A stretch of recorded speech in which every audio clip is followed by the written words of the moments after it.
Sveiki, bičiuliai skorpionai, tai vasario mėnesio horoskopas jums. Pirma vasario pusė palanki jums susitikimams, trumpoms kelionėms, vėlgi ten komunikacijai, dėl darbo, dėl įvairių susitikimų, išmokti kažką tai naujo.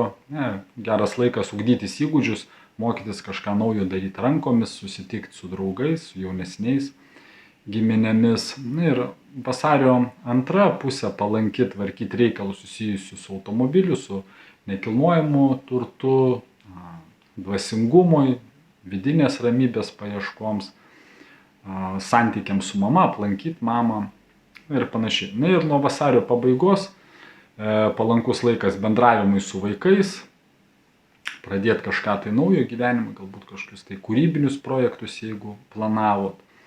Ir jums vasario mėnesį reikėtų atsargiau šiek tiek elgtis su savo energija, būtent santykių energija. Gali būti tokių, daugiau visokių pagundų, ypatingai kas susijęs su aistros energija. Tai reiškia santykiuose visokių tai flirtų, romanų ir panašiai. Gali kažkokie tai iš praeities santykiai pradėti jūsų ieškoti. Būkit vasarį atsargus vairuodami, nesivelkite konfliktus, ginčus.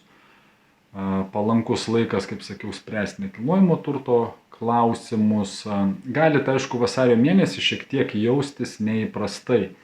Neįprastai tai gali būti taip, kad iš praeities ar kažkokie tai nepabaigti darbai gali jūs persekioti, arba vis reikia kažką tai perdaryti, arba kaip to reklamų jautiesi kažkiek nesavi. Tai gali būti tokios būsenos. Tai nereiškia, kad visiems skorpionams, tai būtent bendro pobūdžio informacija yra.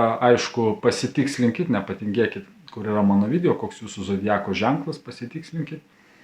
Ir jeigu jūs domina būtent horoskopų skaitimas, išmokti skaityti horoskopą, suprast geriau horoskopus, tai kviečiu jūs į Vedų astrologijos kursą pradedantiesiems, kuris prasidės kovo 2 dieną. Tai būtų tiek, linkiu prasmingo ir sėkmingo vasario mėnesio, dėkoju už jūsų dėmesį, būkit laimingi ir iki pasimatymo kituose video.